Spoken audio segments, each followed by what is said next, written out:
продължение на повече от 400 милиона години океаните на Земята били владени от създания, които днес биха изглеждали невъзможни. Преди да съществува дори една бяла акула, преди да се появи първата косатка, дори преди динозаврите да стъпят с крак върху сушата, водата вече била пълна с колосални хищници, спираловидни зъби, абсурдни шии и усти, способни да разцепват брони. Проблемът е, че почти никога не са се запазвали цели. Морското дъно съхранява зле своите мъртъвци. Телата се разлагат, маршоядите ги разглобяват, теченията разпръскват костите и само нищожна част от всичко, което е живяло, успява да се превърне в фусил. От много от тези животни е оцелял едва череп, плоча, шепа вкаменени зъби. Възстановяването на цялото чудовище от тези фрагменти е задача, която съчетава сравнителна анатомия, физика, изотопна химия и добра доза детективска работа.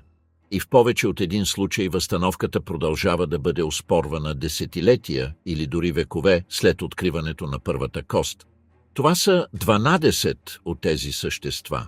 12 истински хищници, които властвали над морета, които вече не съществуват, подредени според времето, когато са плували от топлите води на Ордовика до почти съвременните океани на Миоцена. Някои са безспорни гиганти. Други крият загадки, които науката все още не е успяла да разреши напълно и чието стойности се променят с всяко ново откритие. Преди около 470 милиона години, много преди да съществува риба с челюсти, достойни за това название, най-големият ловец на планетата бил Мекотело. Далечен роднина на днешните калмари и октоподи, затворен в права и заострена черупка, която се издигала от дъното като мачтата на потънал кораб. Камерочерас принадлежал към ендоцеридите, група главоноги с права или ортоконична черупка, която господствала в моретата на Ордовика. Черупката му не се навивала като тази на съвременния Наутилус. Тя представлявала издължен конус, разделен на вътрешни камери, отделени с прегради. Животното заемало само предната, най-широка част и контролирало плаваемостта, като регулирало газа и течността в задните камери, точно по същия принцип, който Наутилусът използва и днес. От отвора се подавала корона от пипала и рогов клюн, способен да раздробява черупки, а отдолу се намирала мускулеста фуния, хипономът, която изхвърляла вода под налягане, за да придвижва животното чрез струя, също като съвременните главоноги.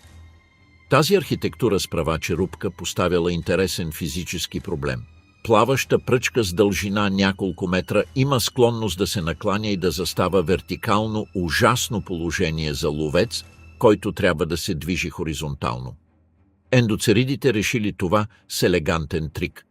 В вътрешността на сифункула, тръбата, която преминавала през черупката, те натрупвали плътни отлагания от калцит, които действали като баласт и противотежест, уравновесявайки тежестта на мекото тяло в предния край. Благодарение на тази вътрешна противотежест, Камерочерас можел да държи черупката изравнена и да се плъзга над дъното в ловна позиция. Тук се появява първата голяма загадка в този списък и тя е загадка за размера. Дълго време се разпространявали впечатляващи стойности, черупки от 9 дори 1 на 10 метра. Тези размери превърнали Камерочерас в звездния гигант на всеки документален филм за Ордовика. Неудобната подробност е, че те се основавали на изолирани фрагменти и на твърде щедри екстраполации, които приемали, че парче черупка е принадлежало на пропорционално грамаден екземпляр.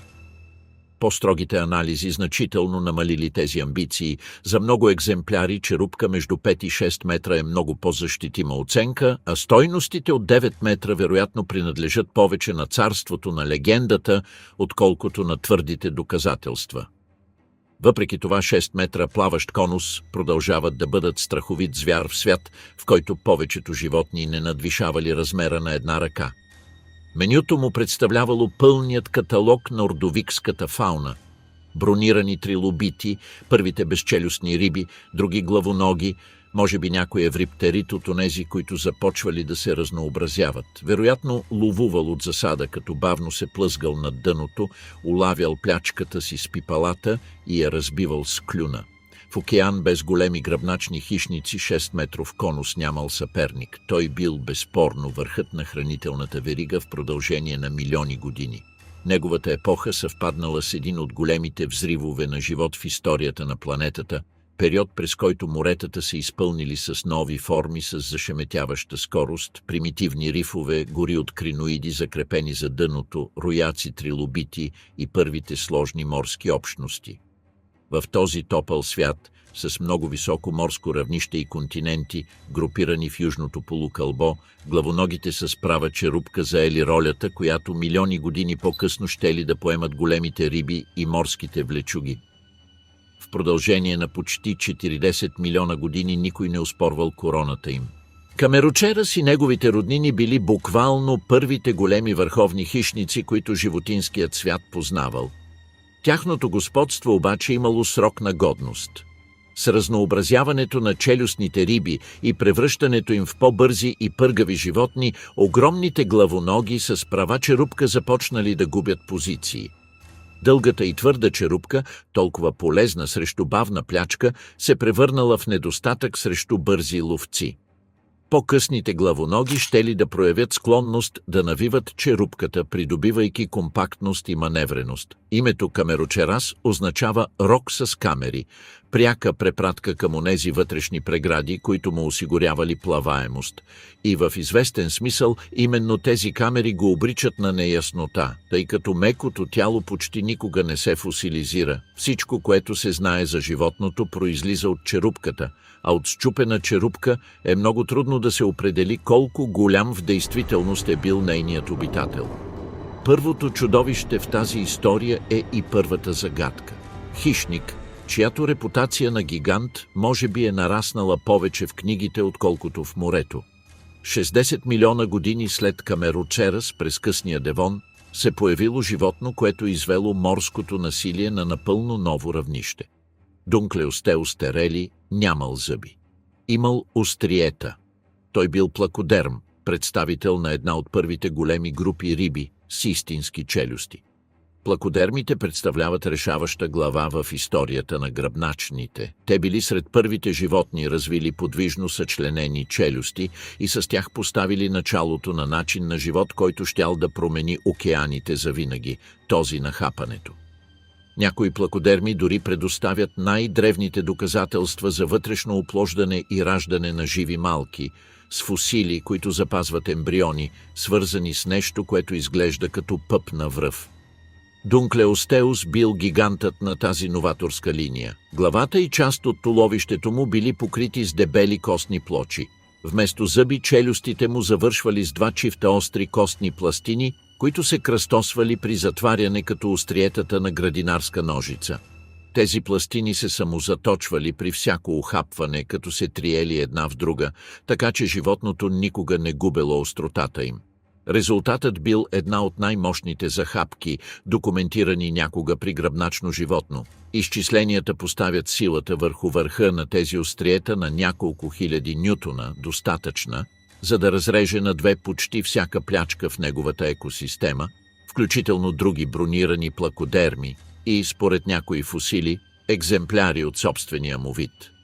Първите му фосили излезли наяве през 19 век в разкритие от черна и ронлива скала край брега на американска река, вид седимент, образувал се на дъното на бедно на кислород море, условие, което помогнало костните плочи да се запазят. Животното получило името си в чест на музеен уредник, който изследвал тези останки, а второто му име напомня за ловеца на фосили, открил първите части.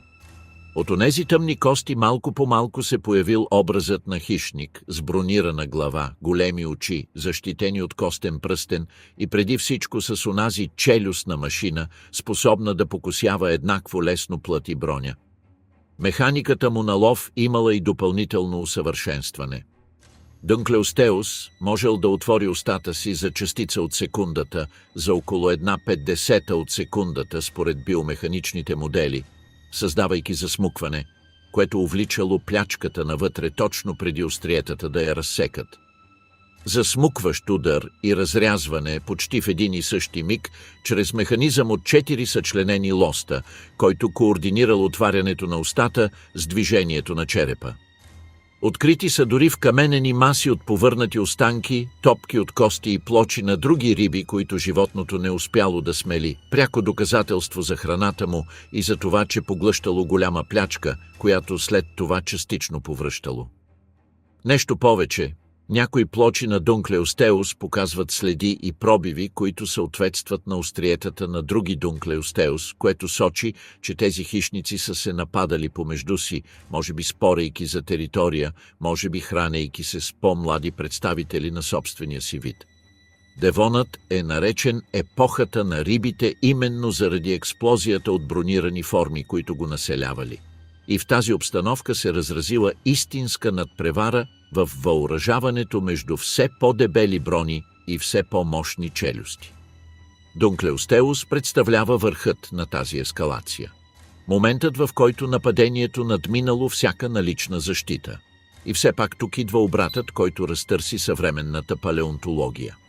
В продължение на десетилетия Дунклеостеус бил възстановяван като чудовище с дължина между 6 и 10 метра, издължено като огромна акула. През 2023 година нов анализ преобърнал този консенсус.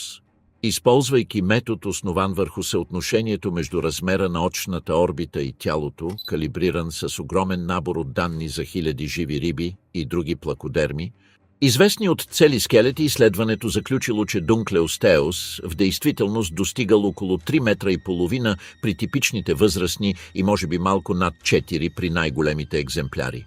Практически половината от това, което се смятало. Резултатът бил толкова изненадващ, че самите колеги на автора започнали да се шегуват с прякори като Чунклеостеус, намеквайки, че животното е било много по-късо и набито, отколкото се предполагало. Не бронирана змия, а компактно създание с дълбоки мускулестоловище, чиято глава доминирала голяма част от силуета му. Основната причина за грешката винаги е една и съща при тази риба. Запазени са само главата и бронята на гръдния кош. Останалата част от тялото била хрущялна и изчезнала, без да остави следа. Старите изчисления, основани на сравнение на устата с тази на съвременните акули, създавали биологично абсурдно животно с толкова издължено тяло и толкова малки хриле в съотношение към него, че би се задушило. Възстановяването на Дунклеостеус по същество означава да се отгатне формата на риба по военен шлем. Така че кралят на Девона днес преминава през криза на идентичността и не е сам. Гигантските плакодерми като цяло, като филтриращия Титаниктис, също се смаляват в новите оценки. Никой не се съмнява в захапката или свирепостта на Дунклеостеус. Но колко точно е измервал и как е изглеждал от тила назад, продължава да бъде предмет на открит дебат. Това, което е сигурно, е неговият край. Цялата група на плакодермите изчезнала при събитието, сложило край на Девона, оставяйки трона на моретата празен, за да бъде зает от други линии, сред които и първите акули. От всички загадки в този списък никоя не държала палеонтолозите в недоумение толкова дълго, колкото тази на Хеликоприон. Причината е фосил, толкова странен, че в продължение на повече от век никой не знаел дори къде се намирал в тялото на животното. Хеликоприон живял в края на Перма преди около 290 милиона години и бил един от малкото големи морски хищници, оцелели след най-голямото измиране в историята на Земята, онова, което почти изпразнило океаните на границата между Перма и Триаса и заличило близо 90% от морските видове. Той не бил акула в строгия смисъл, а евгенеодонтит, представител на група хрущялни риби, по-близко свързана с съвременните химери или риби-плъхове, отколкото с истинските акули. А отличителният му белег е една от най-странните структури в целия фосилен летопис – спирала от зъби. Да си представиш частта е лесно. Поставянето й в тялото било кошмар. Това бил зъбен венец, съвършена спирала от триъгълни зъби, които растели, образувайки водовъртеж, с най-старите и малки в центъра и най-новите и големи по външния ръб. Тъй като останалата част от животното била хрущялна и не се фосилизирала, почти винаги се появявала само спиралата, оголена, без никаква кост, която да я държи. От откриването му в началото на 20 век, Учените предлагали възстановки за всеки вкус. Поставяли я върху муцуната, издадена напред като на зъбен хобот. Представяли си я навита върху гръбната перка като средство за защита. Окачвали я на опашката като на зъбен камшик. Разполагали я върху горната устна, извита навън като хобота на странен морски слон. Всяка версия била по-необичайна от предишната и нито една не успявала да убеди напълно, защото нямало начин да се разбере как се свързвала с челюст, която никога не се появявала. Фосилът бил известен от края на 19 век, когато руски палеонтолог описал първите екземпляри, открити в Уралските планини, и създал името Хеликоприон, което може да се преведе като спираловиден трион. С времето подобни венци се появили на много отдалечени едно от друго места, от Северна Америка до Австралия, което доказало, че тези риби били космополитни животни, разпространени из океаните на цялата планета. Но всяка нова спирала само увеличавала недоумението. Те винаги били едно и също, колело от зъби без контекст, пъзел, на който липсвали всички части освен една. Загадката била разрешена едва през 2013 година и това станало благодарение на технологиите. Екип приложил компютърна томография върху изключителен екземпляр, запазен в Айдахо, който съхранявал не само спиралата, но и фрагменти от челюстния хрущял около нея, нещо изключително рядко. Сканиранията позволили да се види вътрешността на скалата без тя да бъде разрушена и разкрили истината. Зъбният венец заемал цялата долна челюст, разположен в дъното на устата. Животното нямало зъби отгоре. При затварянето на челюстта, спиралата се завъртала леко навътре и назад, а зъбите й действали като трион, който увличал плячката към гърлото, докато я нарязвал на парчета. Всеки нов зъб избутвал старите към центъра на водовъртежа, така че нито един никога не бил изхвърлян. Те просто се архивирали в спиралата като пръстените на ствол, които записват един по един всички зъби, произведени от животното през целия му живот. Тази особеност превръща всеки зъбен венец в своеобразен зъбен дневник. Чрез преброяване на зъбите, натрупани в спиралата, може да се изчисли колко дълго е живял неговият притежател, а най-големите екземпляри са запазили повече от 100, свидетелство за дълголетни животни, които в продължение на години добавяли нови навивки към своето колело. Евгенеодонтидите като Хеликоприон в крайна сметка изчезнали напълно, без да оставят потомци, които да наследят тяхната необичайност. Така че този кръгов трион бил уникален и неповторим експеримент в историята на гръбначните животни. С това разположение Хеликоприон бил идеално приспособен да нарязва плячка с меко тяло, като амоноидеите и другите главоноги, които изобилствали в неговите морета и чието сравнително тънки черупки отстъпвали пред въртящия се трион.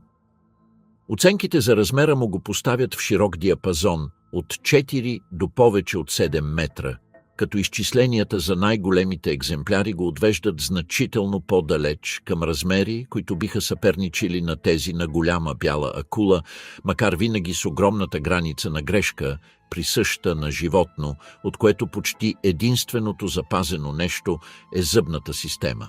Няколко метров хищник, въоръжен с кръгов моторен трион в челюстта, чийто истински вид останал скрит в продължение на 100 години в една обикновена каменна спирала и който окончателно изчезнал вече през Триаса, малко след като оцелял след най-голямата биологична катастрофа на планетата.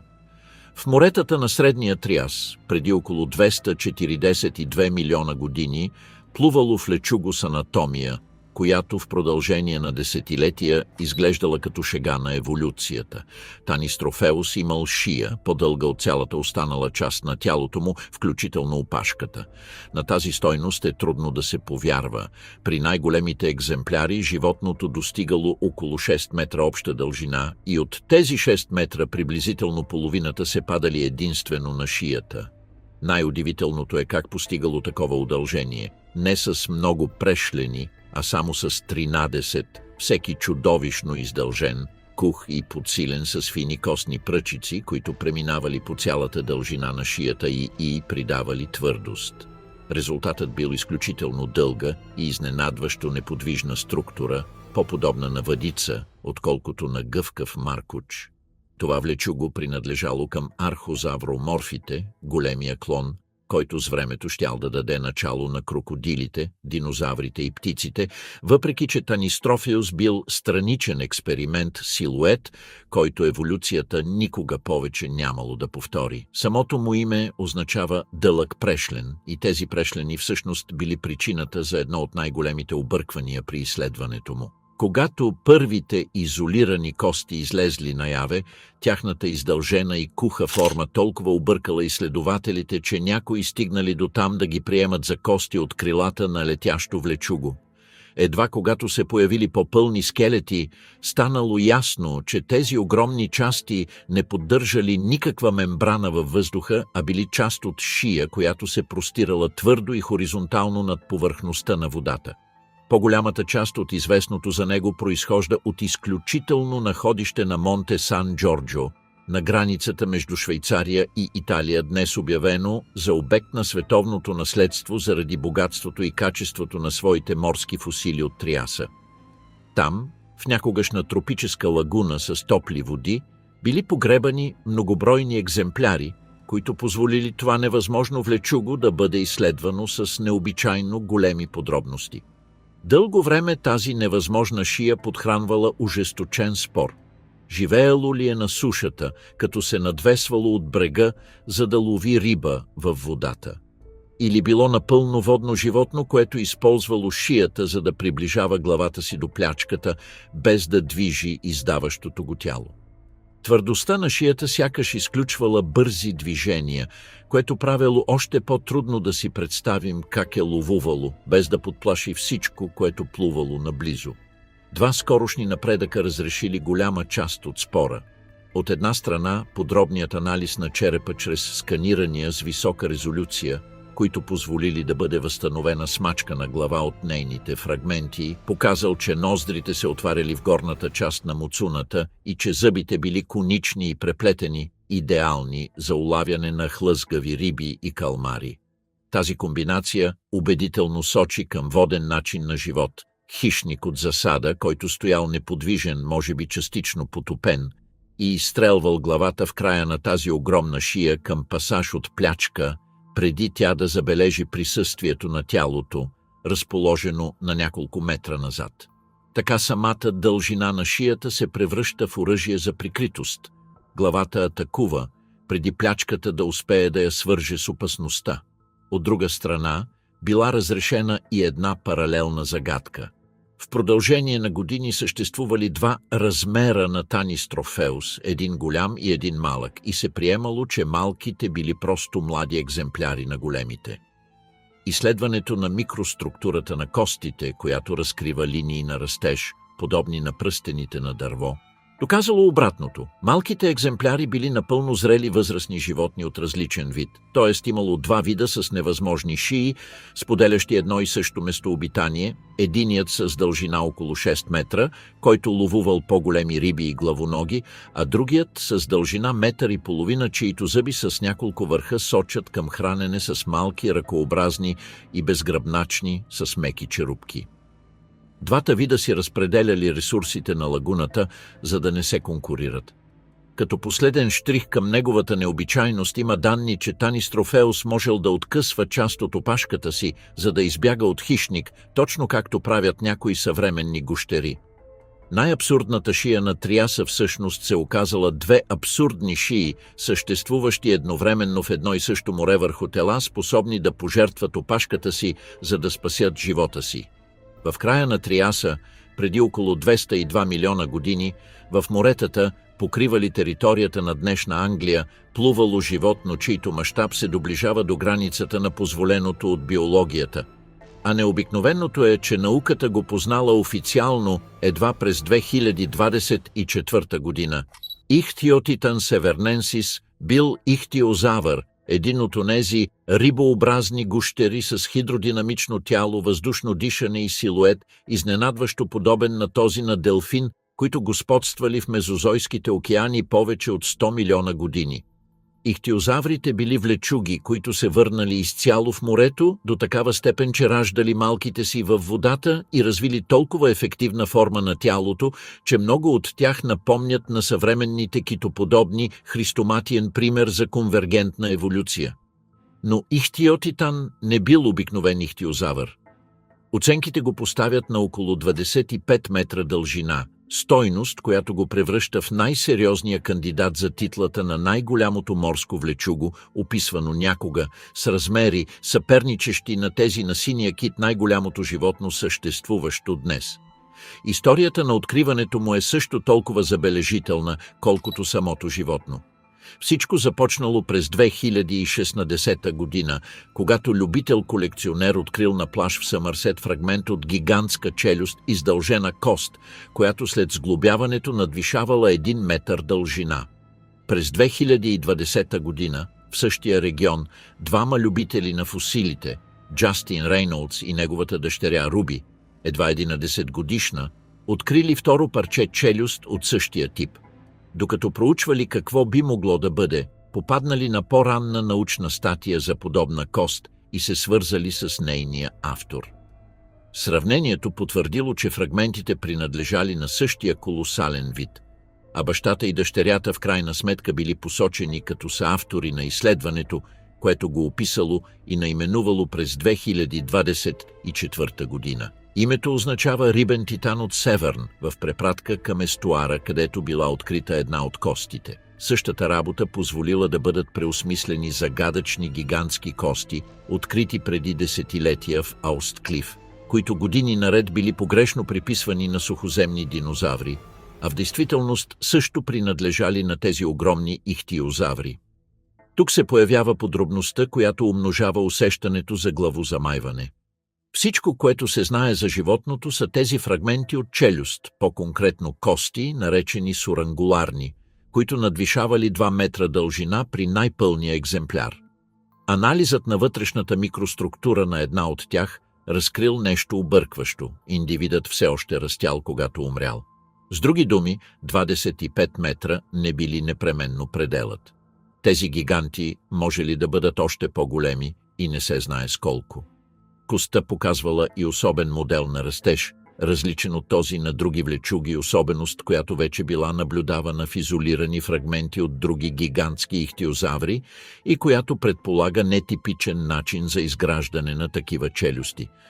Стойността от 25 метра, между другото, не била измислена. Изправени пред невъзможността да измерят цял скелет, който не съществува, изследователите сравнили размера на този фрагмент от челюст с този на много по-добре познат гигантски ихтиозавър от Северна Америка, от който са налични попълни останки.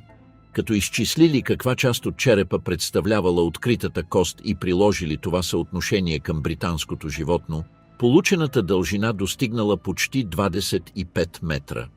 Това е оценка чрез мащабиране с неизбежната граница на несигурност при работа въз основа на една единствена част, но подкрепена от реалната анатомия на близък роднина. Този гигант трябва да бъде поставен в дългата история на неговата група. Ихтиозаврите се появили в началото на Триаса, когато никои сухоземни влечуги, малко след голямото измиране в края на Перма, започнали да се връщат в морето и да превръщат краката си в плавници. Само за няколко милиона години те преминали от тромаво плуване с издължени тела към хидродинамичната и бърза форма, която щяла да ги характеризира. Шастазавридите, линията към която вероятно принадлежал ихтиотитан, представлявали клона, заложил на гигантизма, достигайки размери, които правили всеки хищник от тяхното време да изглежда малък. Именно тази линия от колоси изчезнала в края на Триаса. Ихтиотитан принадлежал към последното поколение наистина колосални ихтиозаври, вероятно свързано с шастазавридите, въпреки че материалът е толкова непълен, че това причисляване остава предварително. Малко след неговата епоха, с приключването на Триаса, тези титани изчезнали при масово измиране, а ихтиозаврите, които дошли след тях, никога повече не достигнали такива размери. Защо изчезнали именно най-големите, докато оцелели по-скромни форми, които продължили да процъфтяват през Юра, е въпрос, който остава открит. За сега най-голямото познато морско влечуго е и едно от най-слабо познатите. 25-метров титан, изведен от две парчета челюст, събрани на плажа. В моретата на Средната Юра, преди около 165 милиона години, миролюбив гигант филтрирал планктон сред хищници, много по-агресивни от него. Лицихтис бил най-голямата риба с костен скелет, съществувала някога, а собственото му име носи отпечатъка на разочарованието на онези, които се опитвали да го измерят. Той принадлежал към пахикормидите, група костни риби, която породила няколко експеримента с големи размери, но нито един толкова краен като този. Първите му останки се появили в Оксфордската глина в Англия и били събрани от колекционер на име Алфред Лийц, чиято фамилия била увековечена в името на животното, когато то било описано в края на 19 век. Епитетът, който го придружава, проблематикус, също не е случайен. Той бил избран именно защото рибата представлявала проблем.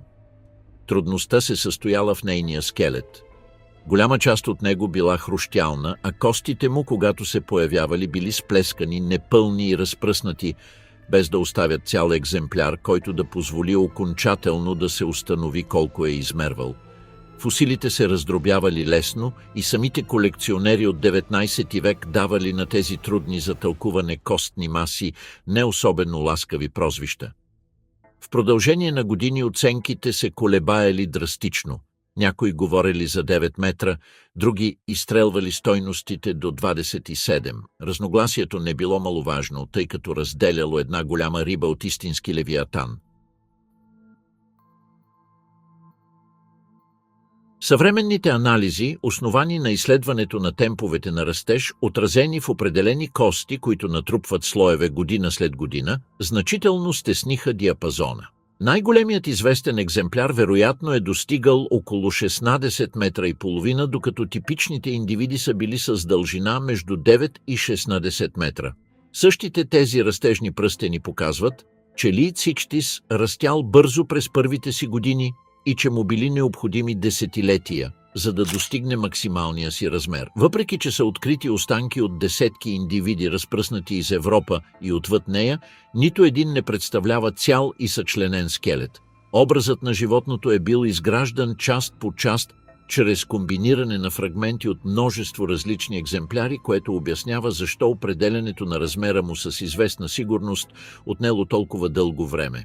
Каквато и да е точната стойност, става дума за костна риба, която значително надвишавала всяка риба от своя тип, плуваща днес в океани. Въпреки размера си, Лицихтис не бил ловец. Той бил филтратор, юрският еквивалент на китова акула или бален кит, още един случай на конвергентна еволюция към миролюбив гигантизъм. Огромната му уста била снабдена с хиляди фини хрилни тичинки, подредени в мрежи, които задържали планктона и малките организми, навлизащи с всяка глътка вода. Той плувал с отворена уста през облаците от микроскопичен живот, изпълващи моретата на Юра, прецеждайки тонове вода, за да извлича храната си. Бавна, ефикасна и безшумна стратегия, пълна противоположност на насилието на един Дунклеостеус. Състоянието му на спокоен колос не го избавяло от опасността. В няколко фусила на Лицихтис са открити следи от ухапвания и дори забити зъби на големи морски хищници от епохата, плиозаври и акули, които го нападали, възползвайки се от неговата бавност. Някои от тези кости показват признаци на зарастване, което разкрива, че гигантът оцелявал след определени нападения и продължавал да расте, носейки белезите със себе си. Да бъдеш най-голямата костна риба в историята не било гаранция за спокойствие в океан, който приютявал и ловците с къси шии, които щели да господстват през кредата. Ако Лицихтис представлявал миролюбивия гигант, Кроносаурус въплъщавал противоположното. Наречен в чест на Кронос, Титана, който в гръцката митология поглъщал собствените си деца, този хищник от ранната креда, живял преди между 125 и 100 милиона години, бил един от най-страховитите ловци, които прекосявали плиткото море, покривало по онова време голяма част от вътрешността на днешна Австралия, обширен басейн, известен днес като морето Ероманга. Кроносаурус бил плиозавър, вид морско влечуго от групата на плезиозаврите, но с телесна архитектура, много различна от тази на класическия плезиозавър с лебедова шия. Плиозаврите обърнали формулата – къса и масивна шия, огромна глава. При Кроносаурус черепът достигал близо 2 метра и 40 см дължина, въоръжен с дебели конични зъби. Някои с размера на банан, макар и без назъбени ръбове, по-подходящи за пробиване, задържане и смачкване, отколкото за чисто разрязване. 4 мощни плавника го тласкали, сякаш летял под водата, използвайки подводната техника на плуване на плезиозаврите, които размахвали и 4 си крайника, за да се придвижват. В стомашната област на някои плиозаври са открити камъни, така наречените гастролити, които може да са подпомагали смилането на твърда плячка или регулирането на плъваемостта. Храната му отразявала положението му на суперхищник, морски костенурки, други водни влечуги като дълговрати плезиозаври и ихтиозаври, големи амонити и всяка плячка, достатъчно голяма, за да си заслужава усилието. Малко неща в неговата екосистема оставали извън обсега му и той почти със сигурност бил доминиращото животно в онова вътрешно море. Като активен ловец в открити води, той зависел от добро зрение и изострено обоняние, за да открива плячката си в сумрака на плиткото море. Фосилите му произхождат до голяма степен от сухите равнини във вътрешността на Австралия, където останките от онзи древен океан останали затворени в твърди скални конкреции, които трябва търпеливо да бъдат разбивани, за да се освободи костта, процес, който в продължение на десетилетия затруднявал изследването на животно и без това рядко в фосилния летопис. Затова всеки нов добре запазен череп е малко палеонтологично събитие. Кроносаурус не бил единственият гигант от своята линия. През Юра и Кредата плиозаврите породили поредица от суперхищници с огромни глави, които се редували на върха на мезозойските морета. Сред тях има екземпляри, открити в Европа, чието почти двуметрови черепи принадлежали на животни, достигащи също около 10 или 12 метра, с захапки, изчислени сред най-мощните за всички времена. Кроносаурус се вписва в този избран клуб на късоврати титани, които в продължение на десетки милиони години били влечугоподобният еквивалент на днешните косатки и големи акули. Кроносаурус е и главният герой в една от най-известните и най-поучителни грешки в историята на палеонтологичната реконструкция. Когато в Американски музей бил сглобен прочут скелет на това животно от останки, събрани в Австралия през първата половина на 20 век, реставраторите запълнили многобройните празнини в скелета, като добавили повече прешлени, за да завършат гръбначния стълб. Резултатът бил изкуствено удължено създание, чиято дължина била оценена на около 13 метра, стойност, която в продължение на години го превръщала в едно от най-големите известни морски влечуги. Сглобката дори получила подигравателен прякор сред специалистите, който си играел с идеята, че голяма част от изложеното животно била буквално запълваща мазилка. По-късните преразглеждания коригирали излишъка. При по-реалистичен брой прешлени дължината на Кроносаурус спаднала до по-умерен диапазон от около 9 до 10 метра. Той продължава да бъде гигантски хищник, един от най-големите плиозаври на своето време, способен да господства над всяко море, което обитавал, и с близък роднина, документирани в Колумбия, което показва, че тези титани с огромни глави се разпространявали в различни полукълба. Но урокът останал запечатан. Когато един фосил е непълен, изкушението да се довърши животното може да раздуе неговата легенда.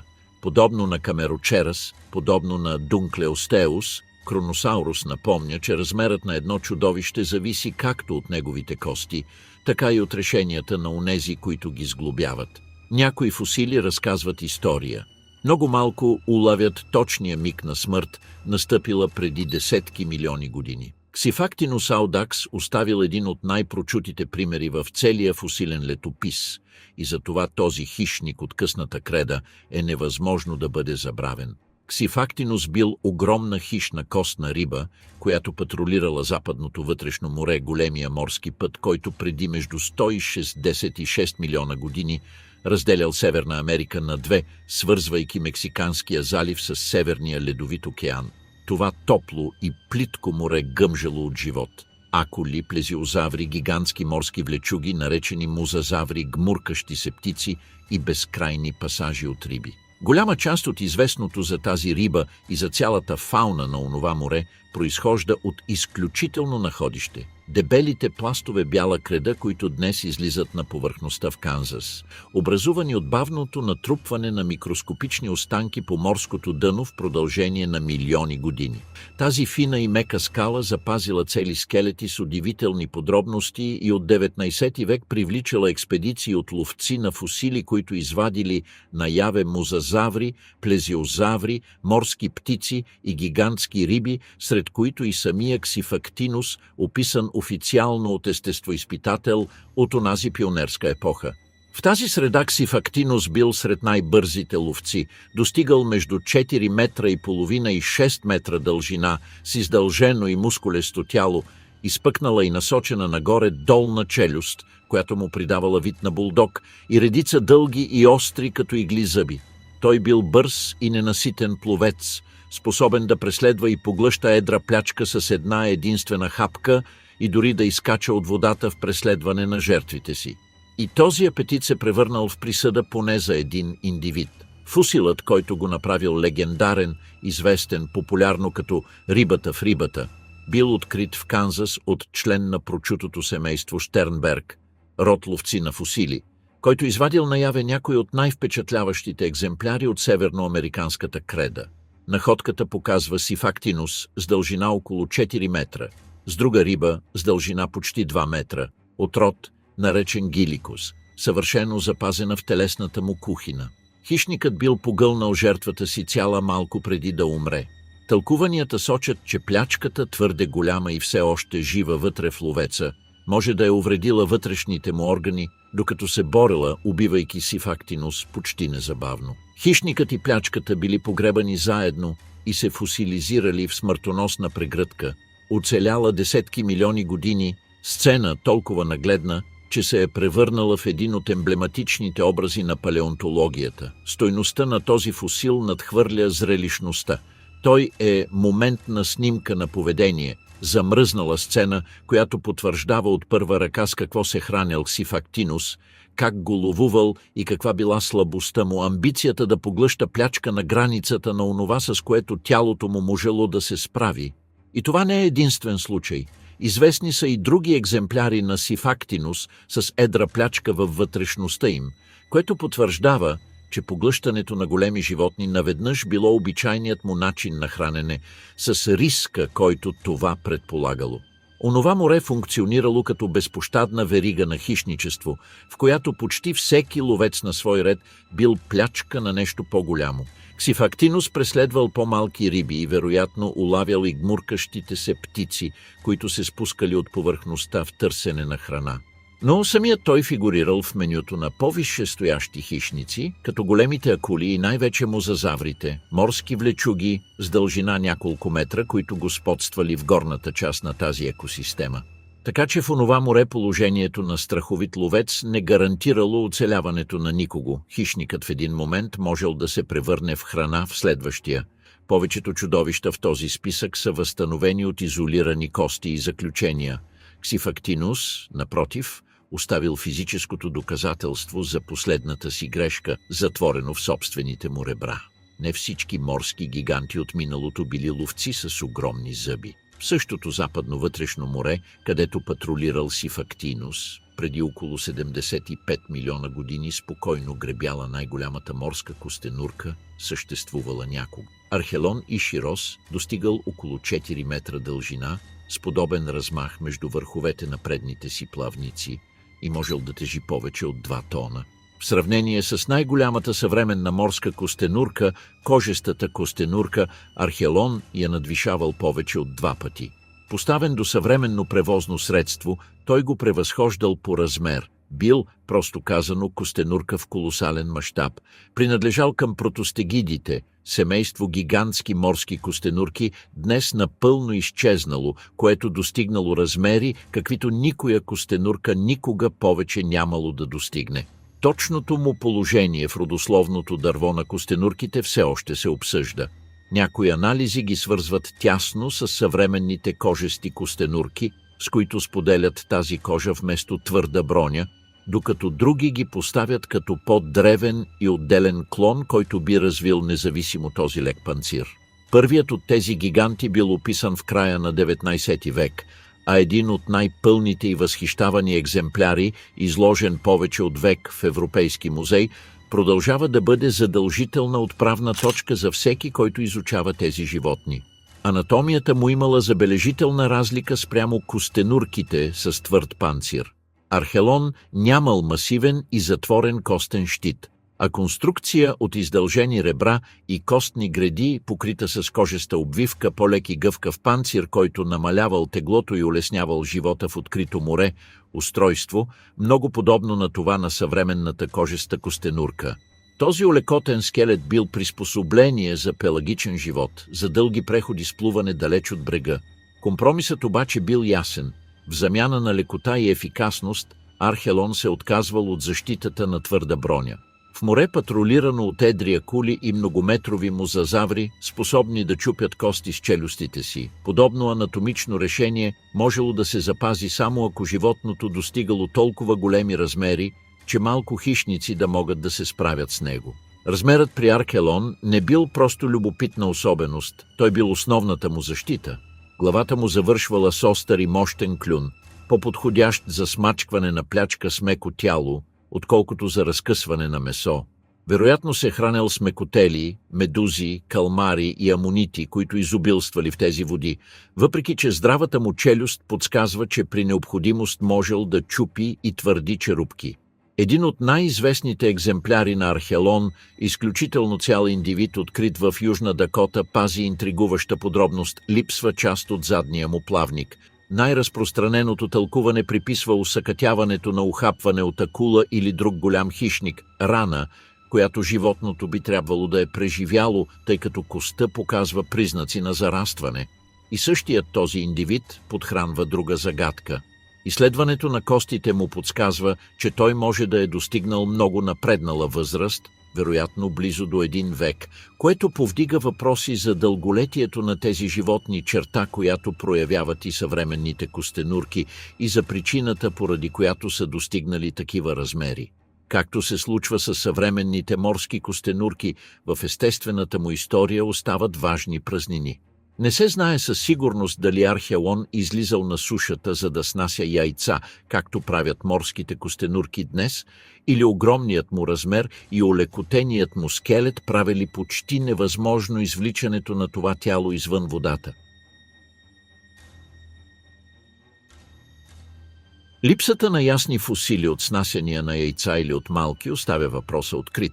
В море, изпълнено с бързи хищници и смъртоносни челюсти, стратегията на Архелон била да расте, докато стане почти недосегаем, и да живее бавно, отговор, много различен от този на ловците, които го заобикаляли, и такъв, който в крайна сметка изчезнал заедно със света на кредата. Когато първите кости на Басилосаурус излезли наяве в началото на 19 век в южната част на Съединените щати, човекът, който ги изследвал, бил толкова впечатлен от огромните им прешлени и змиевидното тяло, че го класифицирал като гигантско морско влечуго, вид морски дракон. Затова го нарекал с име, което означава царски гущер. Проблемът е, че Басилосаурус не бил нито гущер, нито влечуго. Той бил кит. Грешката била открита скоро. По-късен анатом разпознал, че костите недвусмислено принадлежали на бозайник, а не на влечуго, и дори предложил ново и по-подходящо име. Но правилата на зоологичната номенклатура са строги. Веднъж валидно присвоено, първото име има предимство и не се променя, дори когато е подвеждащо. Така един от най-важните китоподобни за разбирането на произхода на китовете бил обречен завинаги да се нарича царски гущер. Между другото, прешлените му били толкова големи и изобилни в определени райони, че започнали да се използват като импровизиран строителен материал и като опори за огъня в домовете от онази епоха, преди да бъде осъзната огромната им научна стойност. По-късното му значение било толкова голямо, че Басилосаурус в крайна сметка бил приет за официален фосил на 2 южни щата на Съединените щати. Най-впечатляващите останки от това животно обаче не се намират в Америка, а в египетска пустиня. В една падина, известна като долината на китовете, са натрупани стотици скелети на Басилосаурус и неговите роднини. толкова добре запазени и толкова многобройни, че мястото е обявено за обект на световното наследство. Тази пустиня преди около 40 милиона години била тропическо море, а днес пясъците й съхраняват цялостна картина на изчезнала морска екосистема с самите ловци, лежащи сред костите на плячката си. Басилосаурус живял през Еоцена, преди между 40 и 34 милиона години и представлява завладяващ етап от еволюцията. Китовете произлизат от сухоземни бозайници, които се върнали в морето, в един от най-добре документираните от фосилния летопис еволюционни преходи. Последователност, която преминава от четириноги земноводни животни, способни да ходят, до напълно водни китоподобни. Този преход преминал през няколко разпознаваеми етапа в фосилния летопис. Първо малки бозайници с сухоземен вид, които навлизали във водата, след това земноводни форми, подобни на видри, които плували с ципести крака, после животни с по-хидродинамични тела, които почти не излизали на сушата, и накрая първите китоподобни, вече не способни да напускат морето. Басилосаурус улавя този процес почти в неговия последен етап. Той вече бил напълно морско животно с издължено и извито тяло, което при най-големия вид надвишавало 18 метра, почти като змия, изградена от мускули, която се придвижвала чрез вълнообразни движения на задната част на тялото и опашка, снабдена с плавници. Но запазвал разкриващ остатък от сухоземното си минало, миниатюрни задни крака, включително бедро, коляно, глезен и пръсти, абсурдно малки за тяло с такива размери, едва няколко педи дълги и напълно безполезни за ходене или плуване. Те били анатомичният спомен за предците, които някога вървели по сушата, и представляват едно от най-красноречивите доказателства за прехода на китовете от земята към океана. Въпреки тези нелепи крака, Басилосаурус бил страховит хищник. Изследването на черепа и зъбите му, някои от които запазвали подобна на трион форма, характерна за ловец, показва мощна захапка. Открити са черепи на Дородон, по-малък, съвременен китоподобен, със следи и изчупвания, съвместими с нападения от Басилосаурус, което предполага, че той активно ловувал други китове и по-специално нападал малките в местата, където Дородон отглеждал потомството си. Следователно е вероятно Басилосаурус да е бил суперхищникът на своята екосистема, ловец, който се хранил с големи риби и други китоподобни. Трябва да се изясни един момент, който често се разбира погрешно. Въпреки звездната си роля в историята на китовете, Басилосаурус не бил пряк предшественик на съвременните китоподобни, а силно специализиран страничен клон, който в крайна сметка изчезнал, без да остави потомци. Изключително издълженото му тяло всъщност било слабо пригодено за дълбокото гмуркане, характерно за много съвременни китове. А тези малки задни крачета все още пазят нерешена загадка. Неспособни да носят тежест или да задвижват животното, било предложено да са изпълнявали някаква функция по време на чифтосването, помагайки на екземплярите да останат свързани, въпреки че точната им роля остава неразрешена. 18-метров змиевиден хищник, наречен като влечуго, увенчан с две миниатюрни стъпала, които не водели наникъде. Преди около 10 милиона години през Миоцена, водите край бреговете на днешно Перу приютявали хищник, който съчетавал размера на кашалот с убийствен инстинкт, доведен до крайност. Ливиатан Мелвилей бил кашалот, да, но такъв, създаден да убива други китове. Останките му се появили във формацията Писко, перуанска крайбрежна пустиня, прочута сред палеонтолозите с изключителното качество, с което съхранява морската фауна от Миоцена, от китове до акули и птици. Там през 2008 година международен екип открил гигантски череп с почти непокътнато съзъбие, подаващ се сред скалите на пустинята, а 2 години по-късно животното било официално описано пред научната общност в едно от най-престижните списания. Откритието предизвикало сензация, защото никой не очаквал да открие хищен кашалот с такива размери, с толкова добре запазена глава, че тя все още показвала точното разположение на колосалните му зъби в челюстите. Името му съчетава две преднамерени препратки – Ливиатан, еврейското изписване на библейския Левиатан, морското чудовище пар екселанс, и Мелвилей, в чест на Херман Мелвил, автор на прочутия роман за големия бял кашалот. Изборът имал собствена история. Първоначално животното било наречено с латинското изписване на Левиатан, но това име вече било заето от друго изчезнало животно, роднина на слоновете, затова се наложило да бъде преименувано с еврейската версия, за да се избегне объркване. Левиатан достигал между 13 метра и половина и около 17 метра и половина, размер, сравним с този на голям съвременен мъжки кашалот, с череп с дължина около 3 метра. Но дотъм свършвали приликите.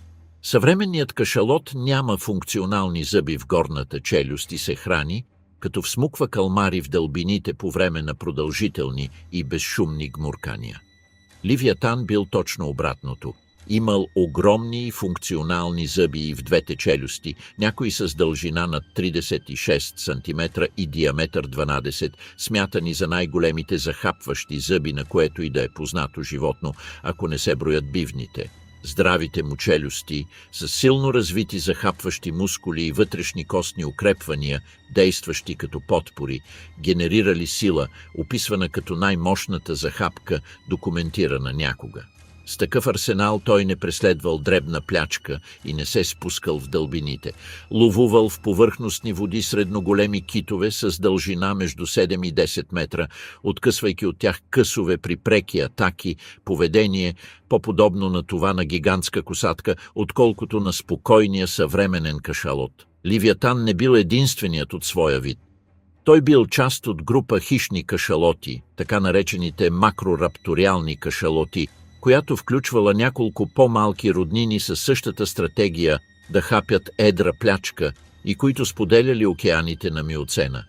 И преди всичко Левиатан споделял морето, а вероятно и менюто с мегалодона, което превръща океаните от онази епоха в сцена на едно от най-големите съперничества между суперхищници в историята на живота. Два титана с дължина над 15 метра, които си оспорвали едни и същи стада китове в едни и същи води. Подобно на живите си роднини, Левиатан имал в горната част на черепа голяма вдлъбната кухина, супракраниалната ямка, която при кашалотите приютява органа на спермацета, маса от масло и восък. При съвременния кашалот този орган участва в ехолокацията и в контролирането на плаваемостта по време на дълбоки гмуркания. Но Левиатан вероятно не се гмуркал на голяма дълбочина и не ловувал калмари, така че функцията на огромния му орган продължава да бъде предмет на дебат.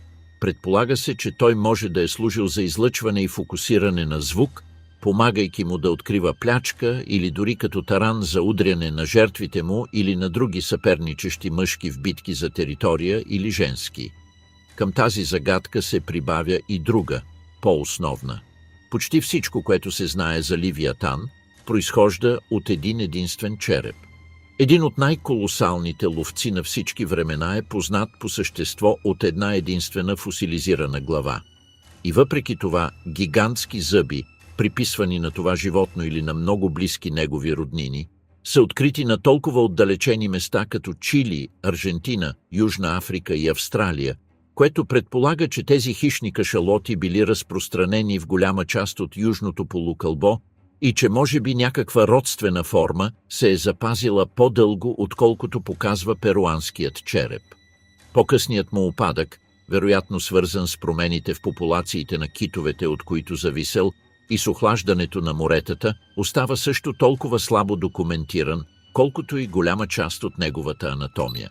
Нито едно пътешествие из морските чудовища на миналото не може да завърши без него. Отодус – мегалодон.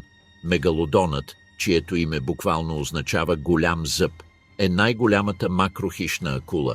Съществувала някога ловец, който властвал над океаните между преди около 15 и 3 милиона и половина години, практически по цялата планета, от умерени води до топли морета. И въпреки това, независимо от абсолютната му слава, той продължава да бъде едно от най-неуловимите животни в палеонтологията. Причината е проста и вече ще звучи познато. Мегалодонът бил акула, а скелетът на акулата е от хрущял, а не от кост. Хрущялът почти никога не се фосилизира. От този колос са оцелели само зъбите му, някои с дължина над 18 см, с размера на разтворена длан и няколко разпръснати прешлена. Не съществува нито един цял скелет. Зъбите му, триъгълни, дебели и фино назъбени, били толкова изобилни, че в продължение на векове били събирани, без да се разбира какво представляват. В античността и средновековието ги смятали за вкаменени драконови езици или за камъни с магически свойства и трябвало да се изчака до 17 век, за да разпознае един естествоизпитател, че тези каменни езици всъщност били фосилизирани зъби на акула. Освен това, мегалодонът не се появил от нищото.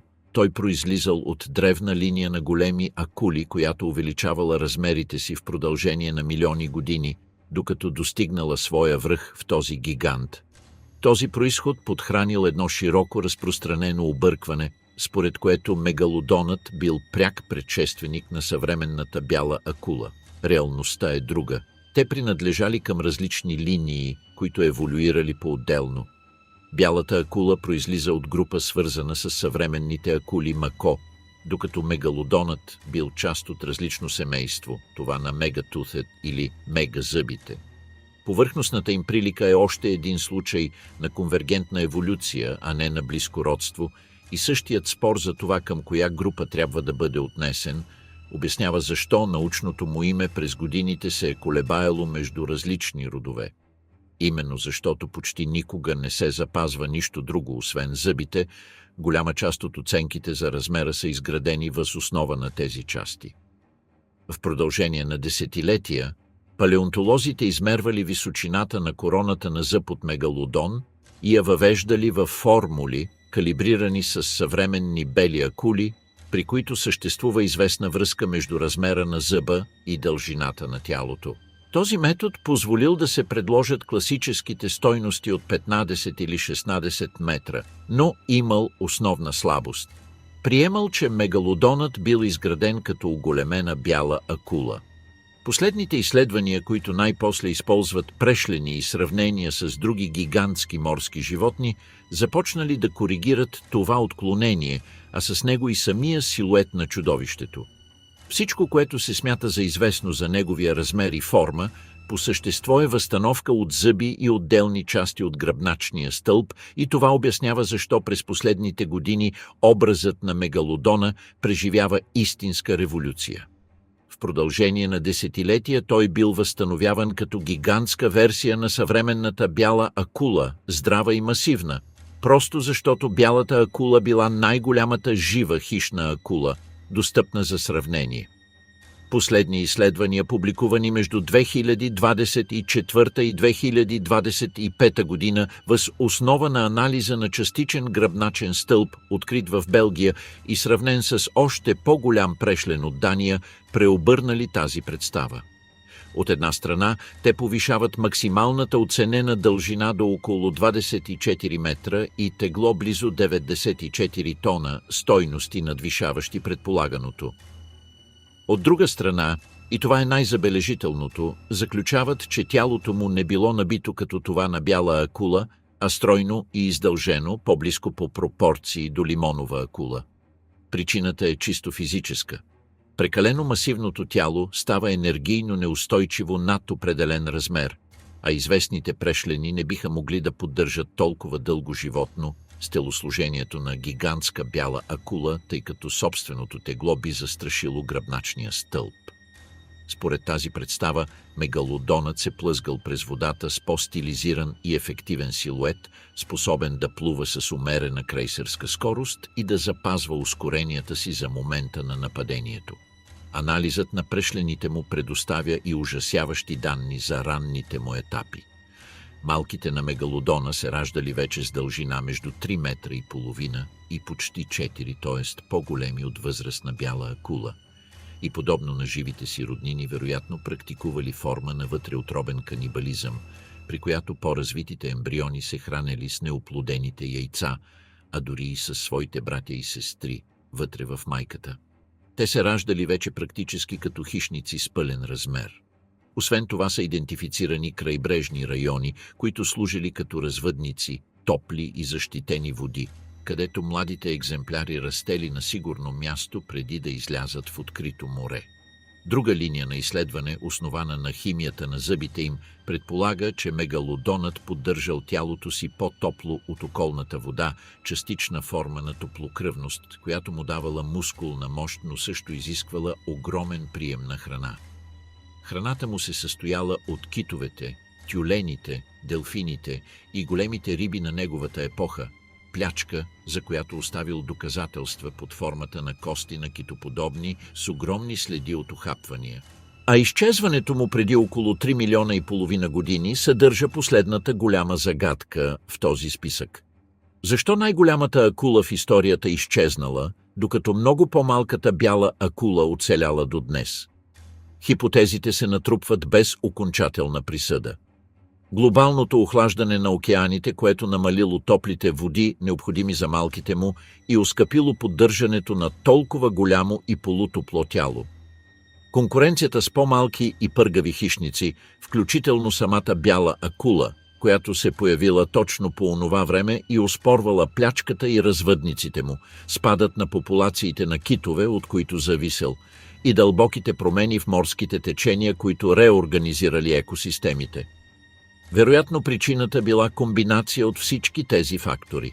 Най-колосалното животно, от което почти е запазено само съзъбието, също си отива, без да разкрие точната причина за своя край. 12 хищника, повече от 400 милиона години морска история и модел, който се повтаря при почти всички тях. Плаващият конус от Ордовика, гилотината от Девона, кръговият трион от Перма, невъзможната шия от Триаса, 25-метровият титан, изведен от 2 парчета челюст, колосалната акула, която оставила само зъбите си.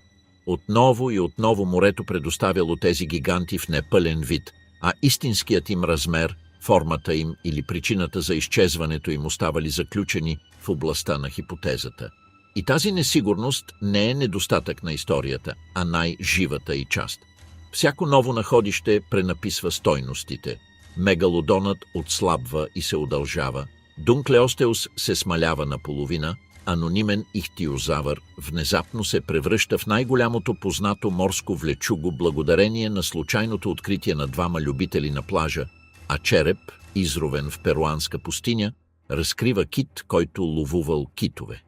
Фосилният летопис на океаните по природа е фрагментарен. Огромното мнозинство от животните, които са живели и умрели в морето, никога не са се фосилизирали, а от онези, които са го направили, е открита само нищожна част. Това, което все още лежи в скалата, в неизследвани скали и в морски дъна, които все още са недостъпни далеч, надхвърля вече изровеното. В някой все още неизследван пласт почти сигурно чака друго чудовище. По-голямо, по-странно или по-древно от което и да е от тези 12. Списъкът на гигантите, които властвали над моретата на миналото, никога не е напълно затворен.